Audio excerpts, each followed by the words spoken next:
Queria convidar o Davi aqui. Hoje nós temos um pregador novo. Amém? E a igreja está participando de uma experiência muito bonita, muito gratificante, de testemunhar novos líderes sendo levantados por Deus para o ministério da palavra, para o ministério da oração, e nós somos gratos a Deus por isso. Precisamos desenvolver uma atitude diferente daquela que tinha a igreja de Corinto, e que foi reprovada pelo apóstolo Paulo, porque eles diziam: eu sou de Pedro, eu sou de Paulo, eu sou de Apolo, e outros então que eram ainda mais espirituais que diziam: eu sou de Cristo. Então a igreja não é um lugar de preferências e de facções. A igreja é o lugar onde se dá o discipulado cristão. Então nós vamos abençoar o Davi e vamos ouvir o Evangelho através dele. Querido Pai, muito obrigado por este momento. Eu venho te pedir como pastor e também como pai, que o Senhor esteja com o Davi, como tem estado comigo nesses 40 anos que temos caminhado juntos. Senhor, que jamais falte a Tua palavra queimando no coração do Davi. Jamais falte a unção do Teu Espírito Santo e jamais falte um coração humilde, contrito e quebrantado, Senhor. Que Tu o abençoes ao dividir o pão da palavra de Deus com a Tua igreja nesta noite. E que Tu recebas toda a honra e toda a glória em nome de Jesus. Amém. Glória a Deus. Amém. Boa noite, igreja. Uma alegria, tal qual uma responsabilidade enorme estar aqui, né? Bom, a palavra de Deus, ela é poderosa, viva, eficaz e suficiente. Eu tenho crido nisso nesses últimos anos e creio que essa é a vocação dessa casa. Deus chamou essa comunidade para pregar o Evangelho. E aqui com muita humildade, muita responsabilidade, muito temor, gostaria de compartilhar com vocês algo que tem vindo do coração de Deus. Gostaria que vocês, por favor, abrissem as Bíblias de vocês no Evangelho de Marcos 6. Nós vamos ficar com o texto de 1 a 6. Então vamos lá, Evangelho segundo Marcos 6, de 1 a 6.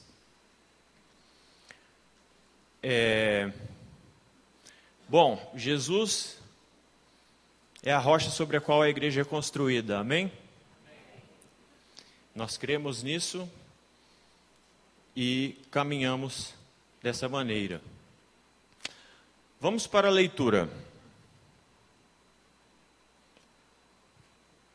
Tendo Jesus partido dali, foi para a sua terra, e os seus discípulos o acompanharam. Chegando o sábado, passou a ensinar na sinagoga, e muitos, ouvindo-o, se maravilhavam, dizendo: de onde vem a este essas coisas? Que sabedoria é essa que lhe foi dada? Como se fazem tais maravilhas por suas mãos? Não é este o carpinteiro, o filho de Maria, irmão de Tiago, José, Judas e Simão? E não vivem aqui entre nós? suas irmãs e se escandalizavam nele. Escandalizavam-se nele. Jesus, porém, lhes disse: não há profeta sem honra, senão na sua terra, entre os seus parentes e na sua casa. Lá não pôde fazer nenhum milagre, senão curar alguns enfermos, impondo-lhes as mãos. Admirou-se com a incredulidade deles. Contudo, percorria as aldeias circunvizinhas a ensinar. Senhor Deus, nós te agradecemos pela tua palavra. Nós te agradecemos pelo privilégio de tê-las todas em nossas mãos, porque podemos lê-la livremente, porque não temos ninguém que nos impeça, a não ser nós mesmos. Senhor Deus, te louvo pela tua palavra que é viva, Senhor. Que o Senhor nos ajude a interpretá-la e que o Senhor nos ajude a nos alimentarmos corretamente através dela, porque sabemos que só dela vem a verdade. Em nome de Jesus. Amém. Muito bem, irmãos. O que temos aqui é Jesus retornando para casa. Todos nós sabemos que ele nasceu em Belém, mas não foi lá que ele foi criado. Ele foi criado em Nazaré. Por isso que muito comumente era chamado de o Nazareno. E é interessante observar que ele gostava disso. Ele gostava da cidade dele. Né? Quem não gosta da sua cidade natal? Eu me lembro quando morava fora, e já morei fora um certo tempo, em 2 lugares até muito bons, certamente melhores do que a nossa cidade, mas nunca pude experimentar sensação mais gostosa do que estar chegando ali na rodovia Raposo Tavares, observar aquele recinto de exposições praticamente abandonado, mas eu estava voltando para casa. Todos nós gostamos da nossa casa. Não precisa ser necessariamente a cidade onde você nasceu, como foi Jesus, mas eu fico pensando, Jesus devia amar Nazaré e os nazarenos. No entanto, das 2 vezes que ele esteve lá, a coisa não funcionou bem. O Evangelho de Lucas relata que Jesus esteve em Nazaré antes. No entanto, os nazarenos quase o jogaram morro abaixo. Mas Jesus favoreceu aquele local, voltando para lá. E observando o texto, nós vemos que lá, o ministério de Jesus não foi tão poderoso quanto se esperava. Para que nós possamos apreciar o texto do capítulo 6, a gente pode voltar um pouquinho, falar um pouquinho do capítulo 5. O que Jesus fez no capítulo 5 foi algo tremendo. Foi lá que ele curou o endemoniado gadareno. Aquele que correntes não seguravam. Não havia jeito para aquele homem. Jesus o libertou. No caminho, ele ainda encontrou, ou na verdade a mulher que tinha fluxo de sangue o encontrou e tocou as vestes dele. E ele então curou aquela mulher. Logo quando chegou, Jairo estava desesperado.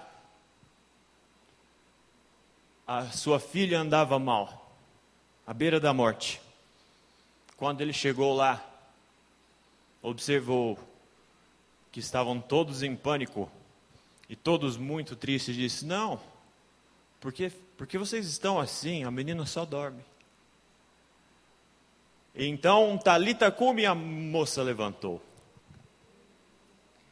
Esse é o nosso Jesus. Ele faz milagres. No entanto, ao chegar à sua cidade natal, pela segunda vez, ele não foi tão bem recebido. E por conta disso, não fez um trabalho tão poderoso quanto havia feito no capítulo 5, como a Bíblia nos relata. Nós podemos então observar, é no mínimo intrigante, Jesus é Deus, Ele é o Todo-Poderoso, Ele poderia simplesmente chegar lá e fazer acontecer, Ele tem esse poder. No entanto, o Evangelho de Marcos nos diz que ali Ele não fez muito. E nós precisamos então analisar as Escrituras Sagradas e observar o que de fato houve. A cidade de Nazaré, tendo Jesus partido dali, foi para a sua terra e seus discípulos acompanharam. Ele amava aquele lugar, a sua terra. Marcos disse, estávamos indo à sua terra, estávamos indo em direção à terra de Jesus. É óbvio que ali todos o conheciam. Afinal de contas, ele cresceu lá. Ele viveu lá durante 30 anos. Até que ele começou o seu ministério formal, né? Todos eram absolutamente habituados com ele. Possivelmente ele tinha amigos lá. Possivelmente a cidade não era grande, então é possível que todos o conheciam como o filho do carpinteiro. É interessante, Jesus nasceu homem, mas ele sempre foi Deus. No entanto, o povo de Nazaré estava ali observando-o como um homem. E por conta disso, pela familiaridade, pelo estar acostumados com a figura de Jesus, simplesmente o rejeitaram. Há um escritor romano, Públio Ossírio, ele citou uma frase em uma de suas obras e ele disse então, que a familiaridade, mais na religião do que em qualquer outra área, ela nutre o desprezo.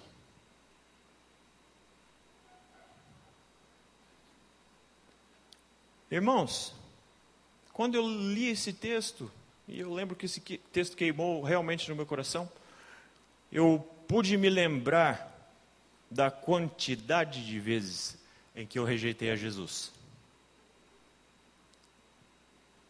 Talvez você esteja aqui, um velho irmão da igreja, há muitos anos sentado no banco, mas realmente tem desprezado no íntimo aquele que é o nosso Salvador, aquele que é o nosso Redentor. Mas quais são as boas notícias? O amor de Cristo por nós, ele não depende do número de vezes que nós o rejeitamos. Ele sempre nos amou e Ele continuará nos amando. É muito simples. Nós precisamos dizer sim àquele que morreu por nós. E sem merecer, levou tudo que nós tínhamos de ruim, todo o nosso pecado. O povo de Nazaré então conhecia a Jesus. É óbvio que ele o conhecia. É uma resposta óbvia. No entanto, ainda assim o rejeitaram. Vamos seguir com o texto. Chegando o sábado, versículo 2, passou a ensinar na sinagoga. Era hábito. Jesus fez isso da primeira vez que foi a Nazaré, fez isso em outros lugares. Chegava e pregava. Meus irmãos, o povo de Nazaré desfrutou de um privilégio que nós aqui nessa terra não o faremos. Ali estava Jesus, o Deus encarnado em homem. Aquele então que viria morrer por nós, pelos nazarenos e pelos gentios e pelos judeus e por todos. Mas eles simplesmente desperdiçaram essa oportunidade, porque lá eles viam Jesus homem. Eles viam aquele que era o filho do carpinteiro, o carpinteiro, aquele que conviveu durante anos junto com eles. Quantos de nós gostaríamos de ter uma oportunidade dessa? No entanto, os nazarenos não aproveitaram isso bem. Seguindo com o texto, e ainda falando do povo de Nazaré. Muitos ouvindo, parte 2b, se maravilhavam. Eles se maravilhavam dizendo, de onde vem a este essas coisas? Irmãos, eu fiquei bastante perplexo em ouvir no texto a palavra maravilhado. Eu entendo, não sei, não sou especialista, mas eu entendo que maravilhado é uma coisa boa, né? Eu precisei ir até o grego, então, eu não falo grego, nem leio grego fluentemente, mas a gente precisa dar glória a Deus pela Bíblia Olive Tree, pela internet, que nos ajuda tanto com o texto. A palavra em grego para maravilhado no texto, a que nos referimos hoje, quem conhece grego, por favor, perdoe a minha pronúncia. Ekplesso, que na verdade significa perplexo, em pânico. As palavras de Jesus ali os deixaram perplexos, não maravilhados, em pânico. Eles se aterrorizavam em ouvir a Jesus falando. Isso é uma coisa estranha aos meus olhos, porque, mais uma vez, eles conviveram com Jesus, eles tiveram 30 anos para desfrutar da presença de Jesus, sendo homem, mas nunca, jamais, e jamais deixará de ser Deus. Mas ainda assim, o Filho de Deus bem ali, e eles apenas observaram o filho do carpinteiro. No Evangelho de 1 Coríntios, em 1 Coríntios 2,14, o apóstolo Paulo nos alerta que o homem natural não aceita as coisas do Espírito, porque eles são loucura. O homem natural não pode entendê-las, senão pelo discernimento espiritual. É dizer que o povo de Nazaré ali era incrédulo, imaturo, eles não eram capazes de enxergar aquilo que talvez para nós seja óbvio, era Deus ali.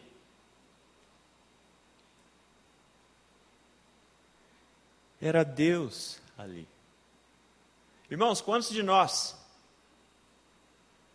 não, por imaturidade ou por incredulidade, não enxergamos a Deus, a Jesus?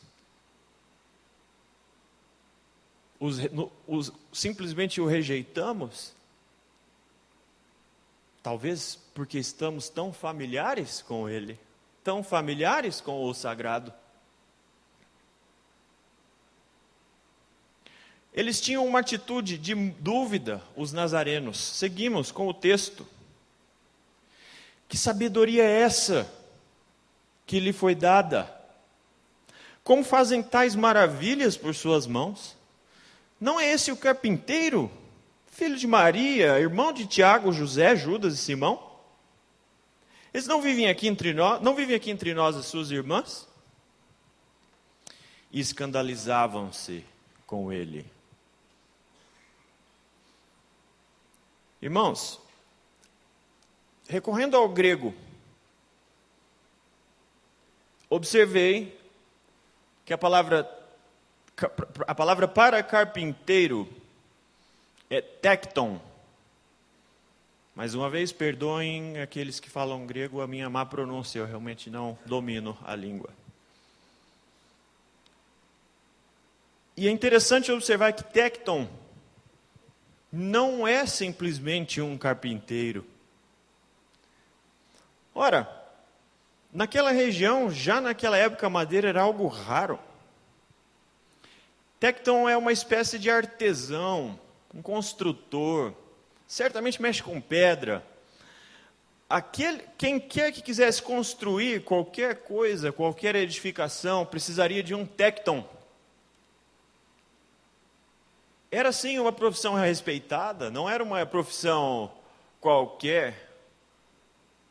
Os tektons tinham respeito do povo. No entanto, um carpinteiro, um artesão, não era o bastante para ensinar a palavra de Deus. Não para os nazarenos.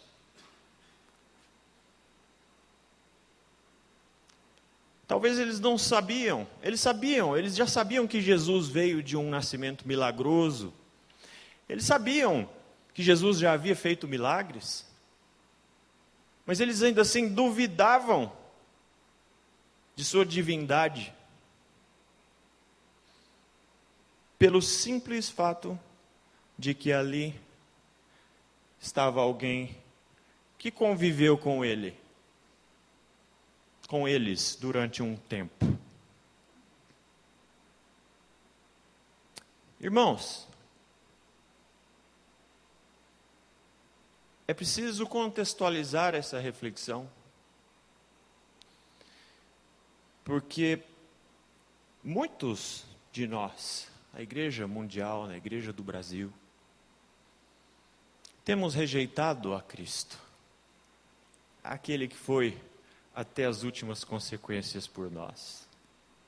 Nós temos muitas vezes rejeitado aquele que nos salvou de um grande lamaçal, aquele que nos atribuiu valor quando não tínhamos valor algum. Nós precisamos refletir sobre isso. Seguindo com o texto, irmãos, os nazarenos foram responsáveis por aquilo que eles não receberam de Jesus. Vamos ao texto 4. Jesus, porém, lhes disse: não há profeta sem honra senão na sua terra, entre os seus parentes e sua casa. E não pôde fazer ali nenhum milagre, senão curar alguns enfermos, impondo-lhes as mãos. Admirou-se da incredulidade deles. Contudo, percorria as aldeias circunvizinhas a ensinar. Nós podemos observar alguns fatores aqui no texto.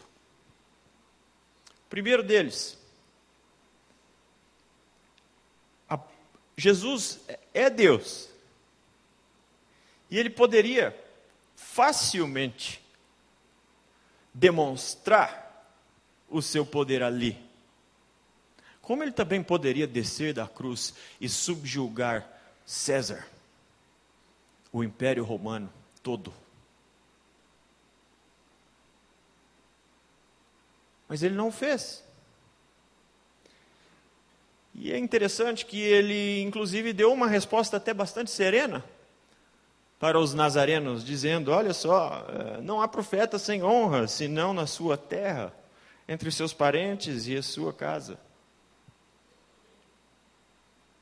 Jesus ele fez um comentário histórico, observando o Velho Testamento. Grande parte dos profetas, por muito que tenham feito, tinham problemas em casa.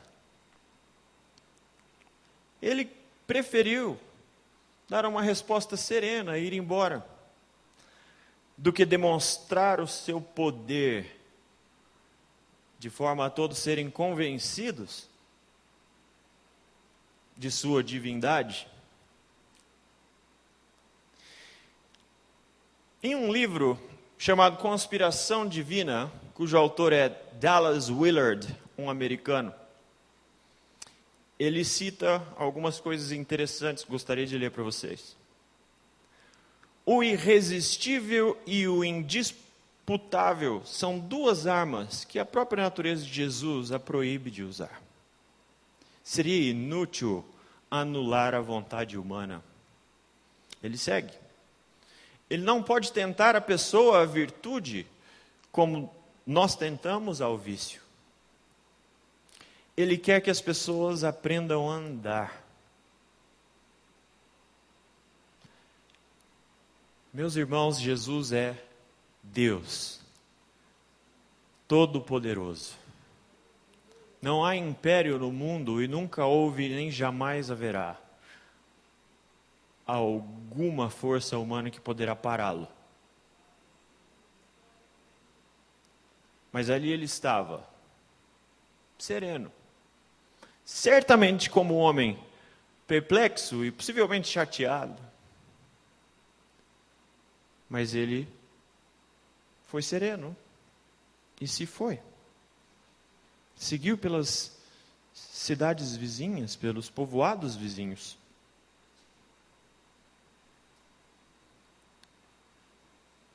Quem é esse? Não é o filho do carpinteiro? Meus irmãos, esse é Jesus Cristo. E o que Ele fez por nós, nada vai pagar. Nós não somos merecedores. Não há nada que nós possamos fazer para que sejamos salvos.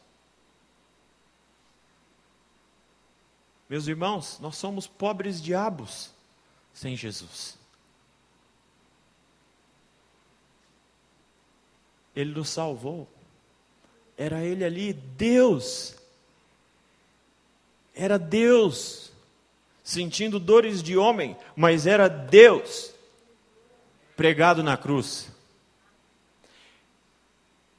E Ele fez isso por mim, Ele fez isso por você. E a obra dele é grande demais, é perfeita demais, para que nós cheguemos no século 21 e vivamos mornos, rejeitando a Cristo dentro do banco da igreja.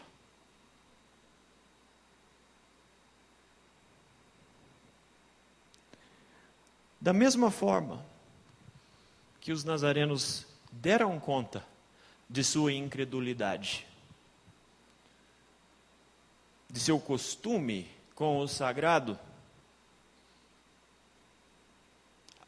nós também daremos. Nós daremos conta, meus irmãos, daquilo que temos feito como cristãos. Nós daremos conta da maneira como abordamos o Evangelho na nossa vida.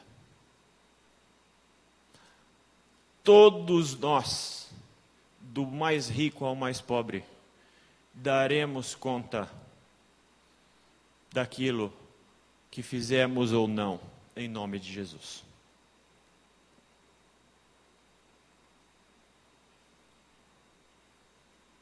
Nós temos uma oportunidade maravilhosa, meus amigos. Nós temos a Bíblia toda. palavra de Deus. Vejam, ali os nazarenos ainda não tinham o Novo Testamento. Eles tinham o Antigo Testamento, a Torá.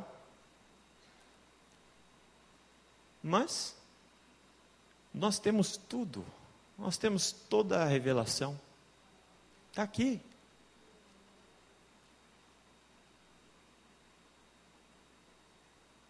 Nós precisamos estar contritos na presença do nosso Senhor. Porque o que Ele fez, ninguém o faria. Irmãos, apenas pensem, pais, mães, quantos de vocês, quantos de nós, daríamos o filho, os nossos filhos, para salvar um grupo de pessoas?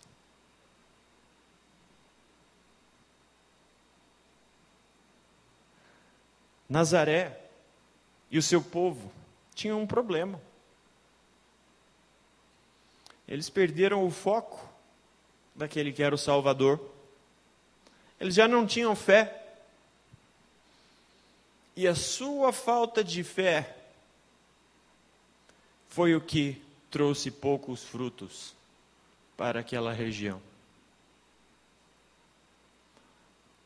Eu creio firmemente, meus irmãos, que Jesus, Deus, é soberano e Ele faz o que Ele quer. Se Ele te abençoa financeiramente, aleluia, use bem o seu dinheiro. Se Ele te dá saúde, use bem a saúde. No entanto, se Ele não te der isso, Ele ainda é Deus. E Ele pode fazer o que Ele bem entender. Ele tem poder. Mas muitas vezes, a nossa incredulidade, a nossa falta de fé, a nossa atitude ímpia frente à verdade, nos impede de desfrutarmos da plenitude da vida cristã.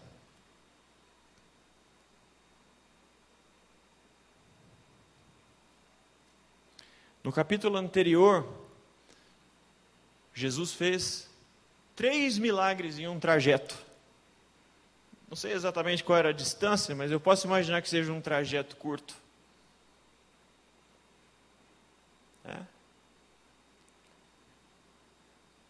E de repente, no capítulo 6, parece que secou a fonte. Não havia milagre, senão levantar as suas mãos para alguns enfermos, curar alguns enfermos. Não há relatos do milagre maior, que se chama salvação. A salvação em Cristo Jesus, meus irmãos. Esse é o grande milagre. Deus pode curar. Deus pode resolver problemas. Mas nada, absolutamente nada disso vale a pena se não for a salvação, se não pela salvação. Tem um amigo que diz: meu irmão, Jesus pode te curar da vista, Ele pode te fazer andar, se você for paralítico. Mas se Ele não te salvar, você vai para o inferno, enxergando e andando. Triste, mas é a verdade. A salvação é aquilo que nós temos de mais precioso. Mas para que tenhamos a salvação, meus irmãos, nós precisamos crer. Nós precisamos ter fé. Nós precisamos estar humildes na presença do nosso Senhor.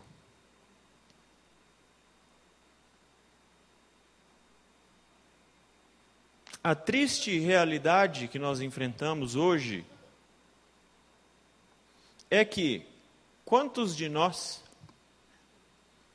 me incluo chegamos à igreja, recebemos algo do Espírito Santo, mas logo deixamos para lá, talvez na segunda, talvez ainda no domingo à noite. A agenda do homem é muito dura.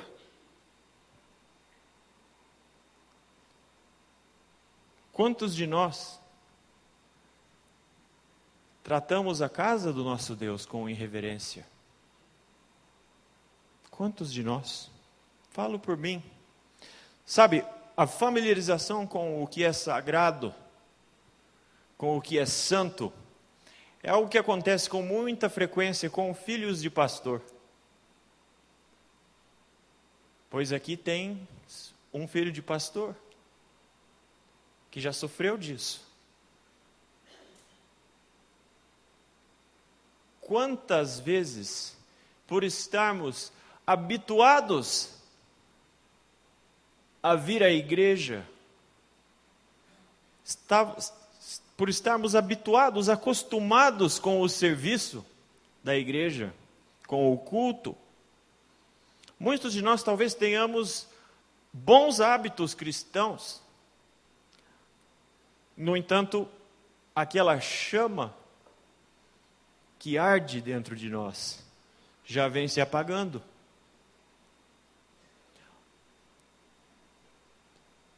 Irmãos, essa mensagem me toca profundamente. Eu nasci em um lar cristão, no entanto, nem sempre fui cristão. Se você observar a minha geração de amigos, nós podemos observar que praticamente a totalidade deles, todos eles, talvez, eu espero que não, estavam sentados aqui. Uma boa parte deles falava em línguas. Muitos foram batizados com o Espírito Santo logo cedo. Serviram a Deus durante a juventude. Mas de tanto se habituar, de tanto se familiarizar com aquilo que é sagrado, com aquilo que é digno de temor e respeito, se desviaram da fé. Alguns, inclusive, seguem frequentando igrejas. Mas é possível dizer que não são salvos. Meus irmãos, isso também já me passou. E como isso me acometeu, eu posso dizer com segurança, isso pode acometer a qualquer um. Quantos de nós parecemos crentes, mas na verdade não o somos?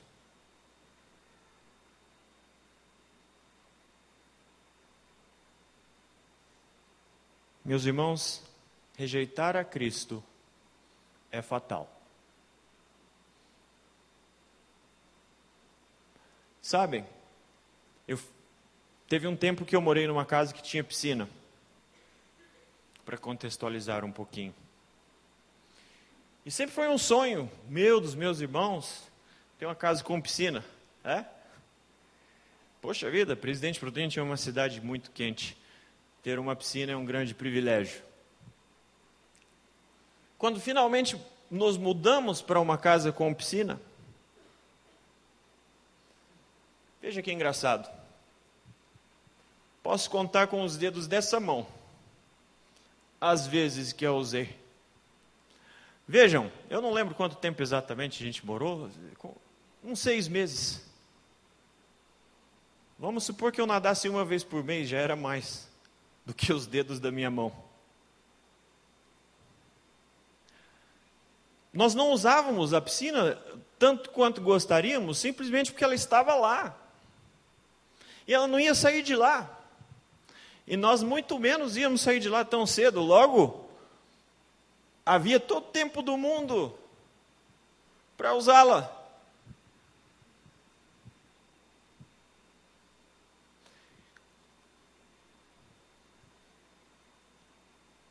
Meu irmão,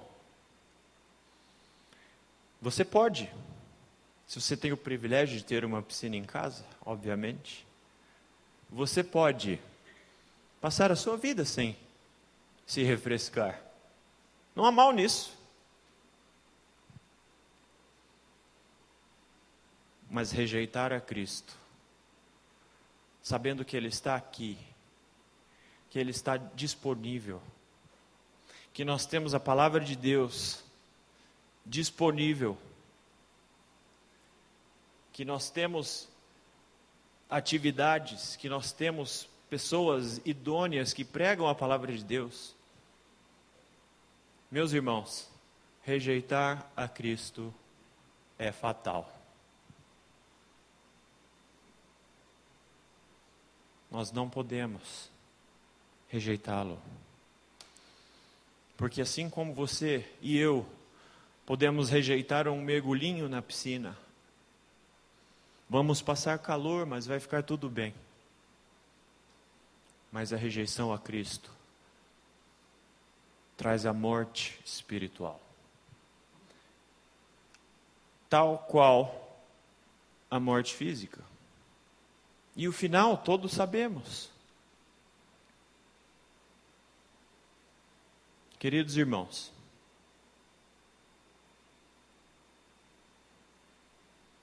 todos nós que estamos aqui hoje,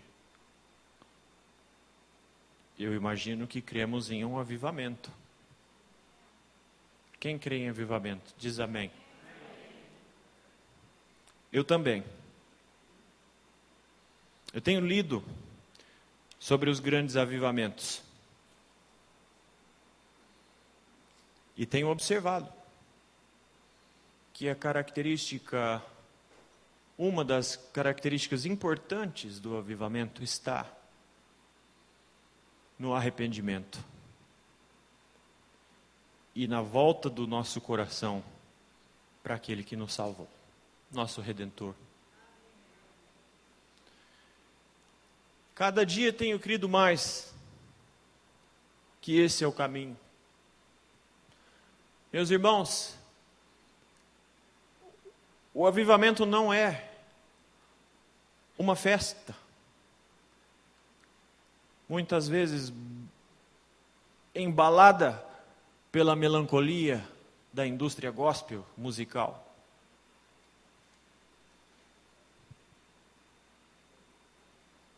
O Evangelho causa ruído de orações, arrependimentos e súplicas.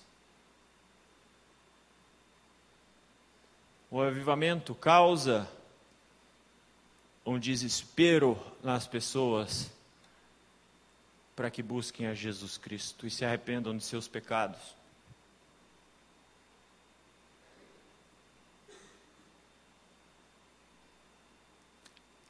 Aquele que nos salvou, Jesus Cristo, Ele é demais para que nós simplesmente o tenhamos como algo simples e familiar.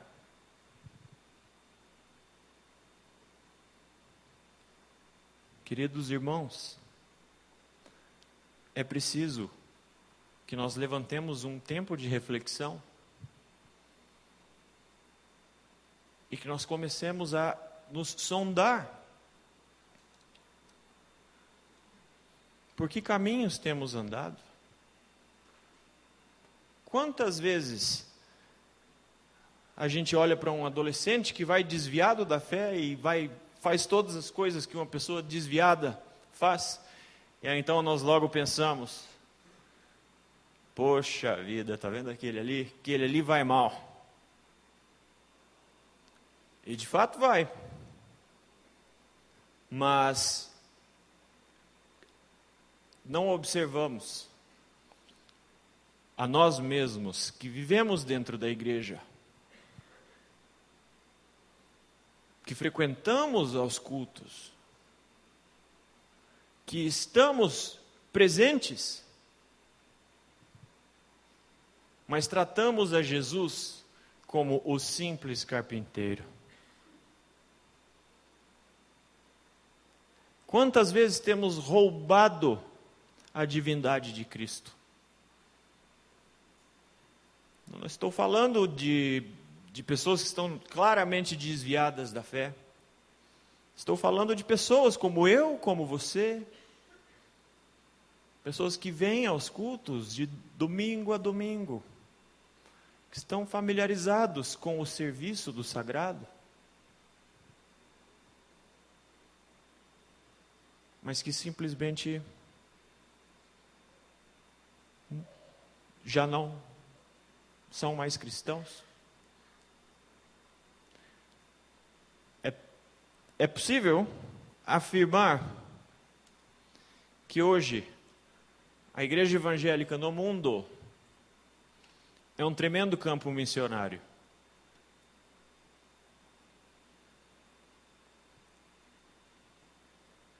Porque já na maioria das vezes observamos ao serviço religioso como sendo algo rotineiro,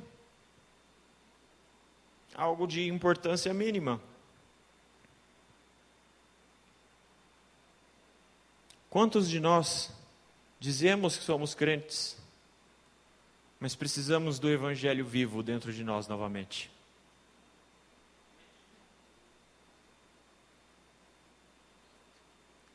Só Ele pode nos salvar. Só Ele que atribuiu valor a quem não tinha valor algum. A Bíblia diz que Ele nos amou. Ele nos amou de tal forma que Ele deu o Seu Filho para nos salvar.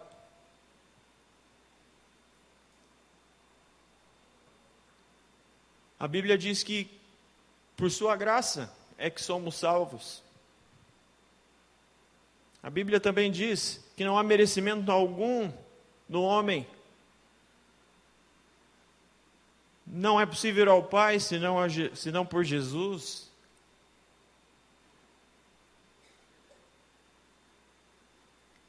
Jesus é Deus e Ele performou a obra mais maravilhosa da história.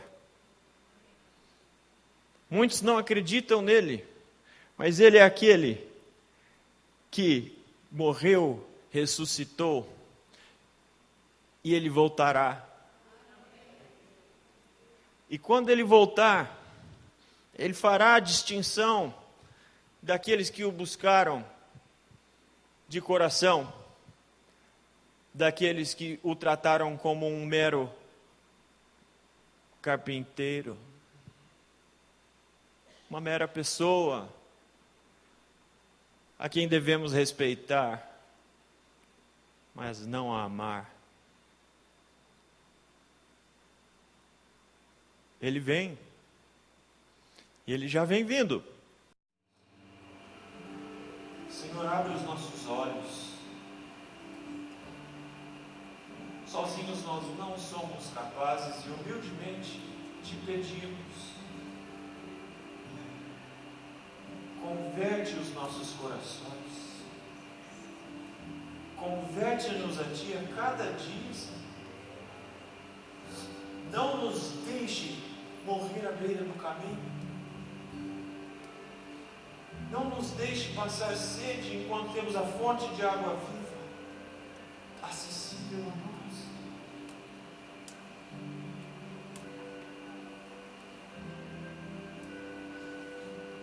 Dá-nos a graça de sermos cristãos verdadeiros, Senhor.